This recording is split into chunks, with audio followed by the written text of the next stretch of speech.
Welcome to Missouri Sports Talk. I'm your host, Cameron Stehle. Today I'm here with Coach Stehle from Rockbridge High School. Coach. We have no relation, yet same last name. So you've got, yours is Stehle. Correct. Mine's Staehle. So yours is probably spelt right. Yours is probably spelt right. Well, some people would argue that neither of ours are spelled right. That's a lot fair. of people like the Staley. Correct. Correct.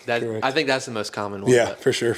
We've got an interesting name. Maybe we're like really, really distantly related, and one of our ancestors, either added the A or dropped the A. Could have been. Could have been. All right, so let's go ahead with the hot seat. You already know what's going on there. We've got 10 questions, and you've got 60 seconds to get it done. All right, let's do it. All right, I'll give you 3, 2, 1, and we'll start.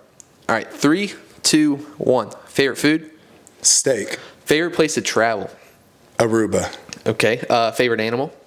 Oh, a monkey. Least favorite sport? Soccer. Hardest position to play in football? Quarterback.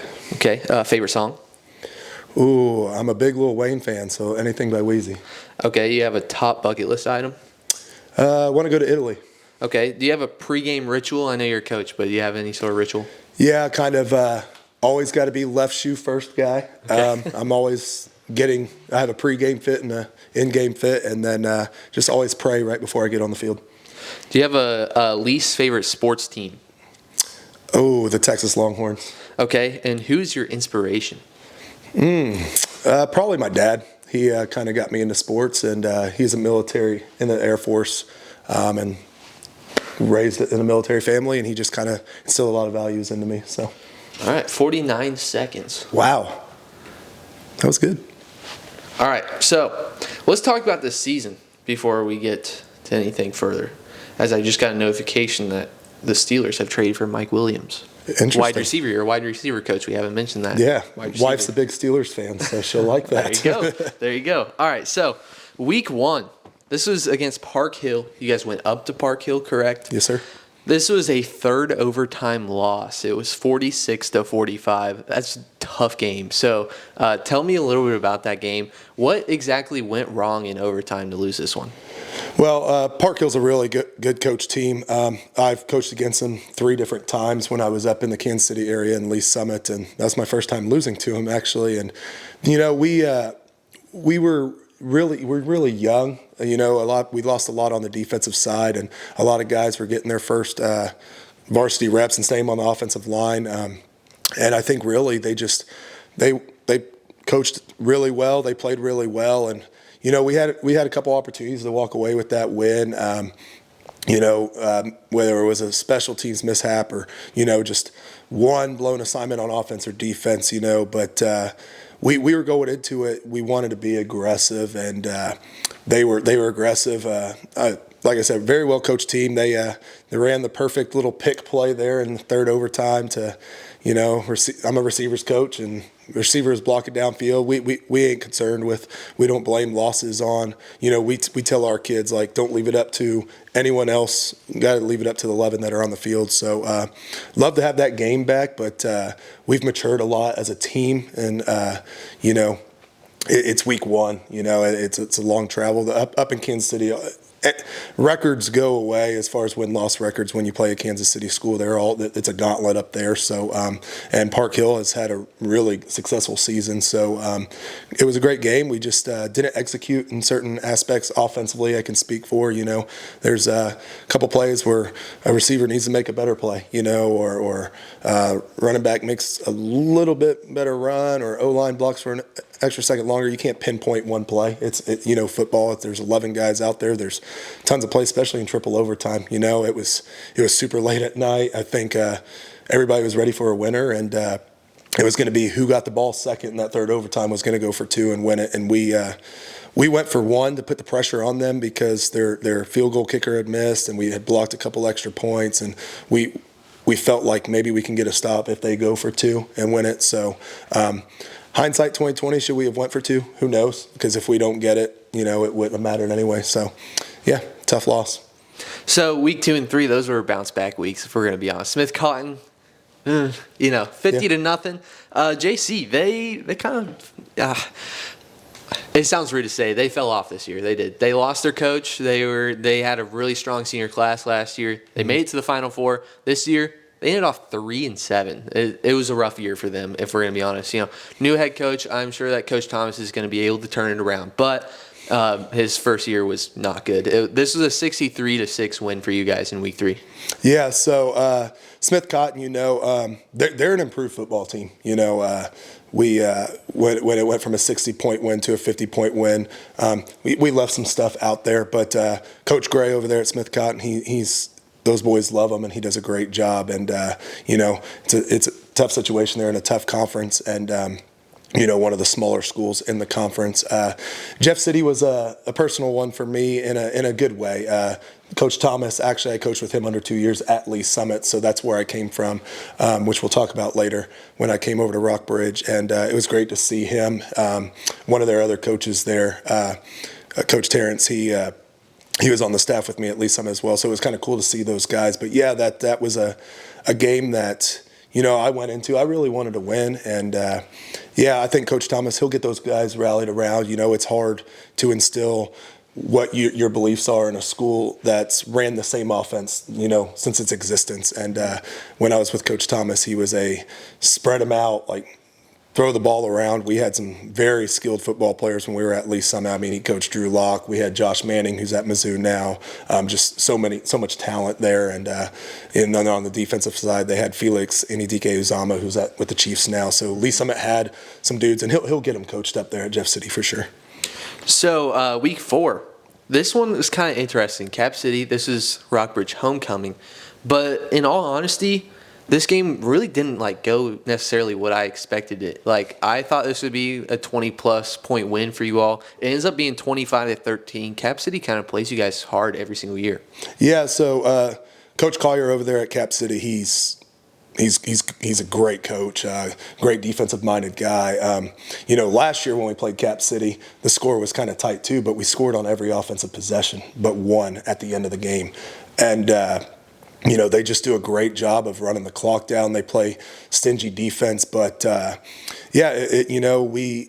we left. They came out hot, and then we kind of took over in the middle of the game. Shout out to our defensive coordinator, Coach Smith. That running back that they have is an absolute stud, and kept them out of the end zone. And it's kind of been what our defense has done all year long. They've canceled out their best player. We'll talk about Hickman here in a little bit, but the Cap City, man, they grind. They're tough. They've got a lot of weapons. It's cool to see them throw the ball around a little bit. I know the joke was some of my receivers asked me last year, would you ever coach receiver at a school like that? And I was like, I like to throw the ball around. I like my receivers to get love. So, but they're changing their offense a little bit, and Joe does a great job over there coaching those guys up. Man, they're a tough team for sure. Week 5, this was easily game of the year in mid-Missouri. Now, not exactly game of the year in all of Missouri. I think Lutheran North and Cardinal Ritter week 9, I think that took the spot. Yep. I think this game, though, CMAC Championship versus Helias, this is Helias' homecoming, goes to overtime, game winner. Easily top 10, maybe even top 5 game in Missouri this year. Yeah, so, there was other people talking to us coaches and saying, you schedule Rockbridge for homecoming. That's interesting. So, that some people do that. Sometimes it's out of their control. Our homecoming, we don't determine that. That's by people higher than us. But yeah, Helias, what a great coach team. They're disciplined. They play true football, and that was something we talked about going into the season. Like the district championship last year, all that erased that. The quarterfinal loss to DeSmet erased that. Our number one goal is to win conference, and then it's to win districts, and then it's to go get the big one and get a ring. So, we went into that game, and they were, like I said, very disciplined. They're a very well-coached team, but, we felt like we never panicked. And there's a cool video, a hype video out there of that game. And it was a great feeling, great win to come back in the fourth quarter down 2 scores and then win it at overtime. Brady Davidson to Devin Holt. It's beautiful work. And then even right before the half, Brady to Dre Seaman, and Dre makes a beautiful cut to get into the end zone on a deep ball there down the sideline. And we felt like at halftime we were telling our kids, hey, it's 0-0.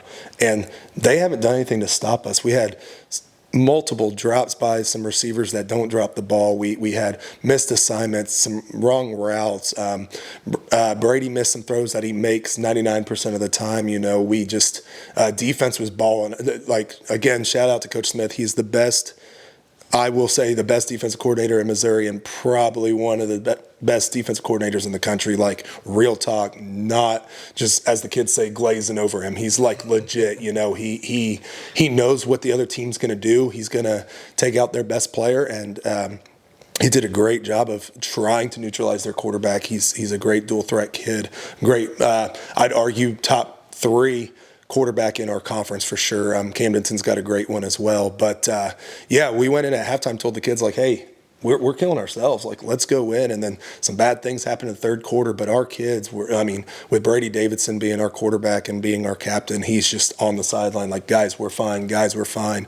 And then finally we got Devin Holt to catch, and it kind of opened him up a little bit. We got Dre involved more. And then Derek Young, our running back, had a pretty bad twisted ankle in that game, and then he came back and kind of willed us there. And then Brady with the huge runs, like, people say Brady Davidson can't run. Like, no, he's not any Michael Vick or Lamar Jackson, but he'll do what it takes. And with his big frame, he got us into the end zone, and then we just kept rolling. Garrett Essner, probably, I will argue, he's the best tight end in our conference. He's got a few Division I offers, and he's a junior, and he made some great catches down the stretch, and it was a great night for our boys for sure. They deserved it for sure.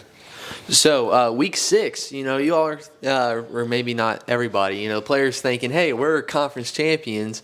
Okay, pump the brakes a little bit. Camdenton is playing you close. You're not out of the. You got some issues here. So 35-30 is the final. Was that one just like a little bit of a scare? How did that game go? Yeah. So. It is, like, Camdenton's new. They're the new kids on the block, and Coach Perkins, our head coach, has coached against them before he was at Rockbridge, and he knew they'll be well coached and a disciplined team, and that was kind of hard, going into that week. Like, hey guys, we still got to take care of business. Like, in the previous years after Elias, it's okay. We've got Hickman, we've got Battle, like. We can take care of that. Like, let's do what we're supposed to do. But it was a little bit of an unknown. And man, I think his name's Carson Durnan.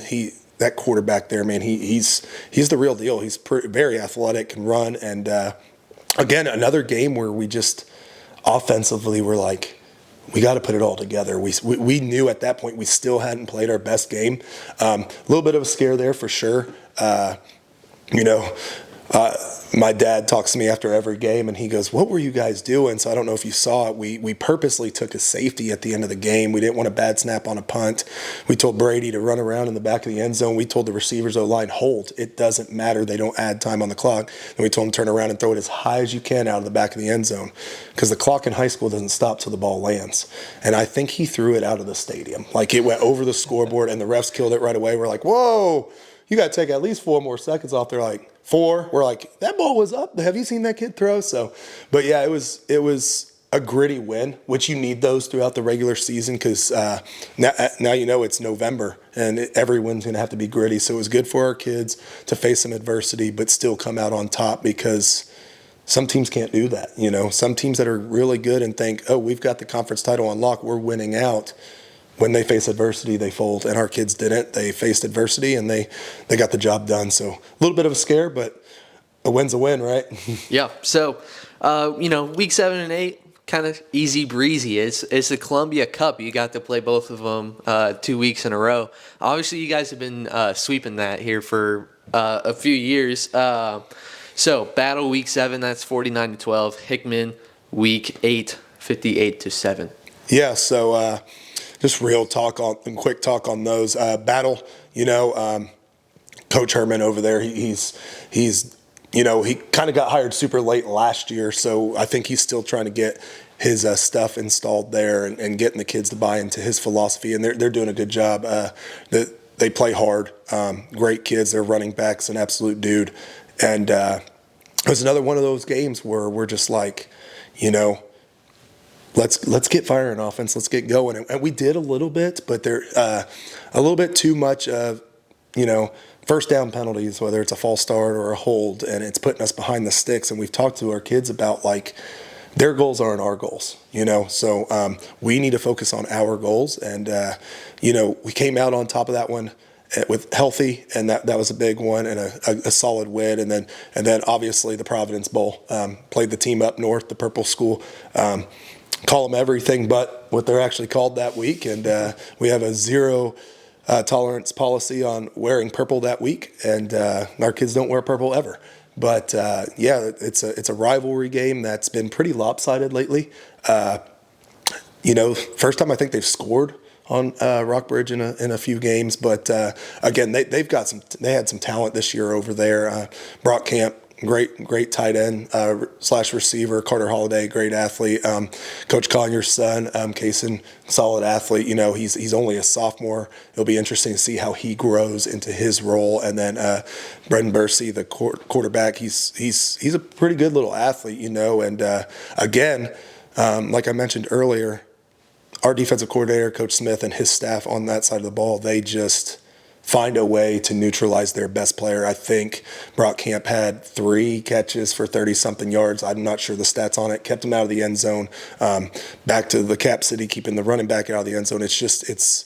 It's something they do over on. They call them the dark side on the defensive side. And man, when those guys, those 11 over there are balling, that gets our offense going. And we didn't have a lot of possessions offensively. We had 2 scores in 3 plays. First play, we run a fake quick screen to Dre. Devin runs up the sideline, money, and then we get the ball back because we started that game off with a safety.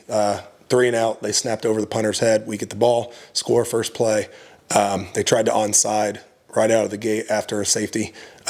We recovered it, scored, kick off, get a stop, and then Derek Young takes us down the field on a huge run, and then we got to feed him back again right there in the red zone, and he scores. So we had, 2 scores and in 3 plays, and that was the biggest thing was, second half, taking those starters out, like the kids that are like, Coach, I want more, and we're like, guys, I think Devin Holt had 3 or 4 catches for 100 and something yards and 2 touchdowns, and he's like, I need more. Maybe he'd even hit 100. I don't even remember.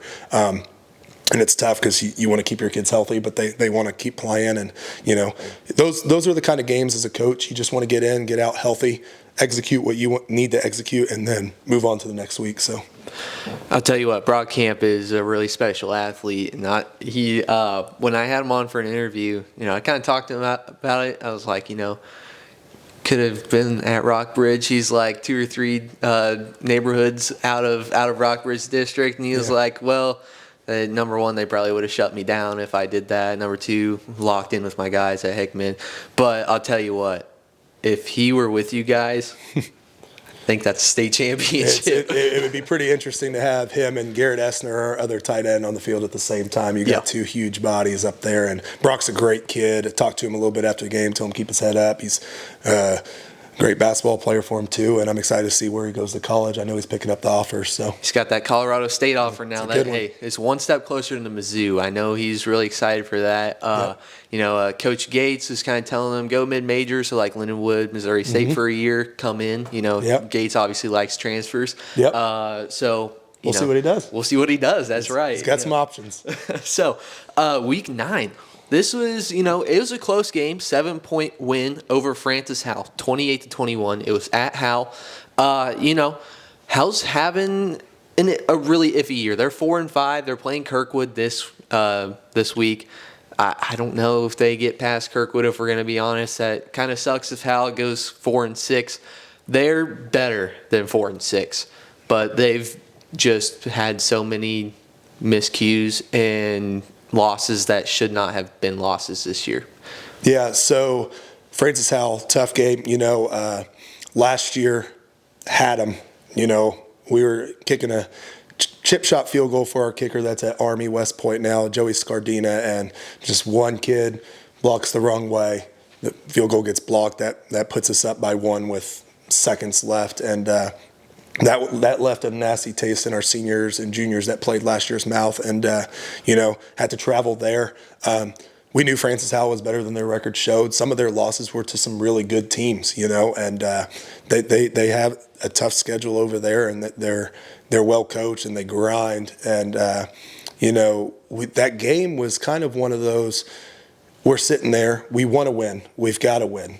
But we're also looking at the district standings at that point, and we're at halftime, and we don't really look at scores. But my dad always texts me at halftime, and just a quick, hey, what's up, and he's telling me, hey, Smith Cotton's winning, Battle, Hickman, all those teams that we had beaten were winning, and Park Hill, and then I'm like, wait a second, we might be able to take the 1 seed if we win this by 13 plus, and.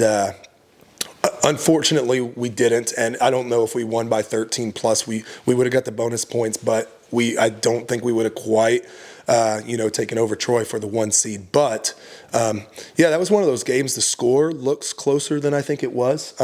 That we didn't dominate them by any means. They like I said, you're not going to dominate that team. But we were up 14 with the ball, 4-minute drill, and we fumbled the ball, and then they score, and it's one of those. Oh my gosh, like.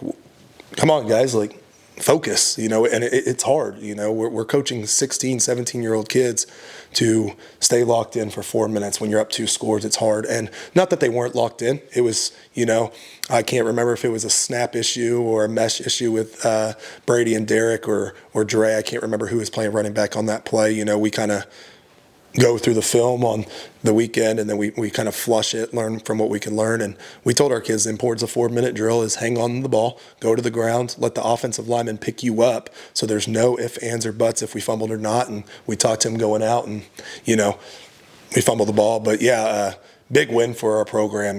That's one that since Coach Perkins has got there, because offensive-wise on the staff, we're all within our first 3 years at Rockbridge. So, it was something we really wanted to win, and even on the defensive side, a lot of newer guys over the past 3 years there, and so that was one we wanted to take care of. And again, a win's a win. We'll take it. So this week, for video purposes, we're filming this on Tuesday, but it'll be up on Friday. So in technicality, for the video, we can say tonight it's St. Dominic. Yes. St. Dominic's 4-5. They moved up from, what was it? They were in Class 4 last 2 years year, right? ago. 2 years ago, they were in Class 5 last year, I believe. Yeah. Okay. So now they're up to 6. They're sitting at 4-5. They've had a really iffy year. So, obviously can't guarantee a win, but do you have any thoughts on this one? Yeah, I think we have a good game plan going in.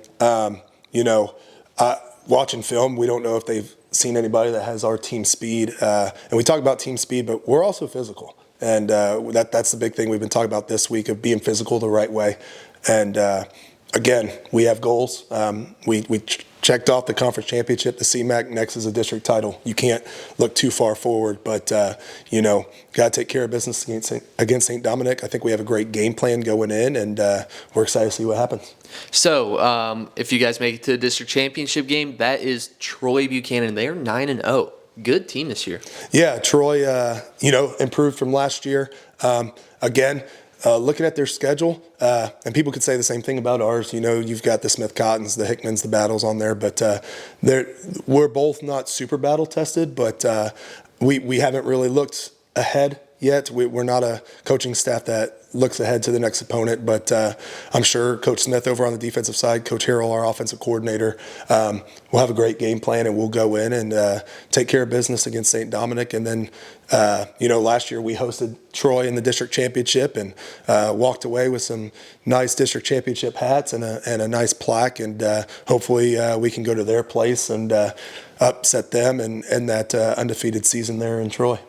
So, in the scenario you guys make it out of the district state quarterfinals, that's the SMET. You guys would host the SMET, but past 2 years they've knocked you out. So, you said this is year 3 with Rockbridge, right? So, if they were to get it done against you guys, that's 3 years at Rockbridge for you and 3 years losing to DeSmet. So, is this a game that you guys really want? Yeah, so Coach Perkins has been there 3. This is my second, Coach Harrell's second. So, yeah, but pretty much all of us within our first 2 or 3 years there. And, so last year was my first year. And, that DeSmet game, man, we're one play away. One play away, lose by 7, go up 7-0, and then had a chance to go up 14-0, just missed a receiver in the corner of the end zone. And then we kicked the 3-point field goal, and make it 10-0. And, that's a different life on their sideline. Very well coached team.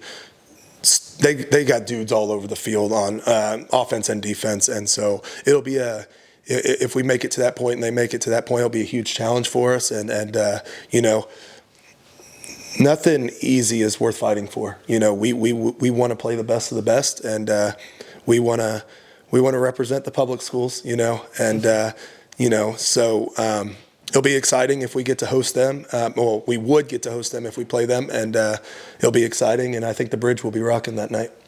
So in the scenario that you all move through to the Final Four, who would you guys want to see? You know, you got Blue Springs South, Blue Springs, Liberty North, and Park Hill sitting there in the bottom right. You know, we kind of we've looked at it a little bit, just what could the scenarios be, not looking ahead, but just kind of wonder. And I think the right answer is we'd like to play Park Hill again. You know, revenge your one loss on the season. They're very well coached. Blue Springs South is firing right now. They're very well coached.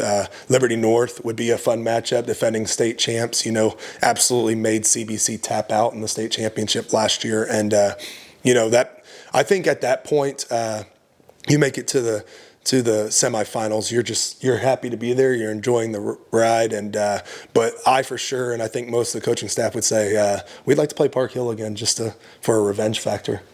So in the scenario of a state championship, very last year in Columbia for the state championship game, so you guys would get to go out as the hometown team there, play at Faroe Field. The left side of the bracket's a bloodbath, you know. What it's forecasted as, in all honesty, is going to be CBC hosting Jackson and probably Lee Summit North hosting Nix in the state quarterfinals. I have Lee Summit North making out of it, but I could definitely see Nix traveling up there and getting it done. It's just, you know, all four of those teams have a chance of making it out. So who do you think, if you guys were to make it to the state championship, who's the best matchup? Oh, that's tough. Best matchup, you know, because we are a spread you out offensively and just speed. You know, we've got speed. I'll be honest, I haven't watched any Nixa film.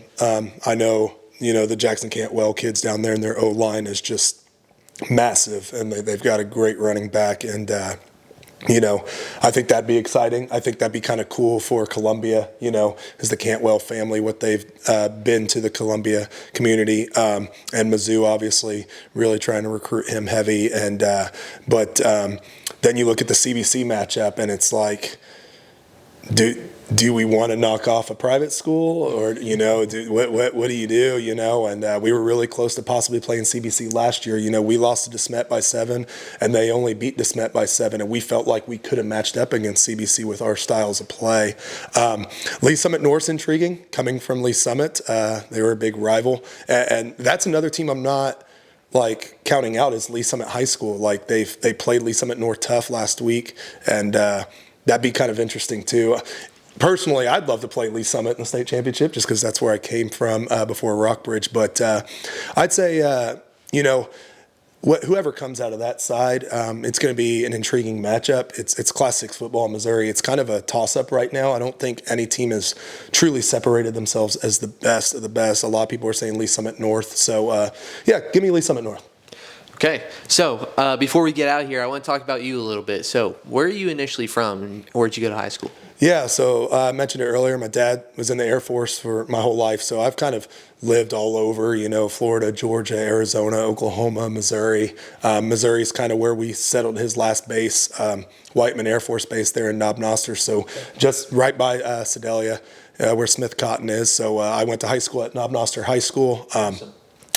Culture shock a little bit. I came from Midwest City, Oklahoma, where football is everything, you know, and they were a powerhouse when I was there. And I didn't play football till my sophomore year of high school in my whole life. Like I was a baseball and basketball kid growing up, and my PE teacher convinced me to play football because he was also the head football coach, and I was a shortstop and third baseman and had a decent arm and played quarterback a little bit and then moved to receiver and had a lot of fun. And, you know, I was an all-state track kid, and so that kind of got me to where I went in college. So, yeah, I actually still live in the outskirts of Knob Noster. So I drive an hour a day to Columbia. So it's my wife's family still lives there. My family still lives there. So we have 2 kids, and so grandparents are there. So no reason to leave them. So awesome. So where did you end up going to college? Did you do any athletics? Yeah, so I ended up going to University of Central Missouri to UCM. I was a mule. Had a chance to run track there. So then, long story short, counselor messed up my clearinghouse paperwork when I was in high school, so I wasn't eligible to run track right out of college. So I was training, and then I was like, you know what? I don't know if I want to do this, like, because college track is tough, not a lot of money in Division II track. So I decided to go to State Fair Community College in Stehle. I got my associates and wanted to figure out what I want to do. So then I transferred back to UCM, and my football coach meant a lot to me in high school. And so I was like, you know what? And he did a lot for me in the social and emotional world and the mental health world when I was in high school, being the new kid in a small town. And so I was like, I want to be that role model for kids with a PE degree. And, with that comes coaching. And I loved football, loved the game of football, loved running track. And so that's kind of when I was like, let me see if I want to coach football. So while I was in college, I coached a junior high team at a really small school. And I was like, I kind of like this. And then as I went through, that's kind of what led me to where I am now. So what year did you initially get to the high school level, and did you start as a wide receivers coach? So right out of college in 2016, because I took the 10-year plan in college. I got my first varsity job right out of high school at a small school, Concordia. I believe they play 8-man now. They were Class 1 when I was there, and I was actually, because our staff was so small, I basically did the whole pass game. I was the quarterback's coach and the receivers coach, and I was the defensive coordinator, not a defensive-minded guy, but our head coach was the DC there for years, and he became the head coach that year, J.K. Basie. He's now the athletic director at Higginsville in Lafayette County. So he gave me my first shot, took that job, and after a year, one of my friends was an athletic director at an 8-man school, and I was like, 8-man? Like, I don't know about this, but he said, I'll take care of you. Went there, and it was fun. 8-man football's fun, but not what I wanted. So that's when I went up to Kansas City and did 3 years at University Academy. It's a charter school up there. Met some great people there and just kind of worked my way up. And I always knew I wanted to get bigger. So applied for the Lee Summit School District as a teacher first, got the job, and then I just contacted all 3 head coaches at Lee Summit West, Lee Summit North, and Lee Summit, and Coach Thomas. Yeah, he brought me in and gave me my chance, first time doing Class 6 football, and it was different. Coaching just receivers. Every other program I've been a part of, I had an offensive responsibility and a defensive responsibility, and either the special teams coordinator or defensive coordinator, which did that 1 year. Did not go well. No Ethan Smith over there at Rockbridge. But so yeah, that was kind of my journey. First shot at Class 6 football. Coach Thomas did a lot for me, and coached for 2 years there. Coached some absolute studs. We got Josh Manning, who's a sophomore over at Mizzou right now, getting playing time. David Dossett, he's playing college football. Augie Sanson, bunch of dudes there that kind of got me exposed to some big time football. So then kind of gets me to where I'm at now with Rockbridge. Coach Alex Harrell, he's our offensive coordinator. I've known him for 10 plus years, probably more than that now. He went to Smith Cotton, and I went to Knob Noster, 20 minutes away, and he kind of went on a quick little date with my sister-in-law, and we knew of each other and kind of followed each other through our coaching journey as he kind of went around. He was in the Blue Springs area, St. Joe area, went out of state. He was West Plains with Perk and just all over, and he reached out to me and said, hey, I'm looking for a receivers coach, and he was going to Rockbridge. That was going to be his first year there. I kind of went along with Coach Harrell. He's my guy. He's an offensive-minded genius, and he's young. Like, I'm 33. I think he's 31, maybe 32.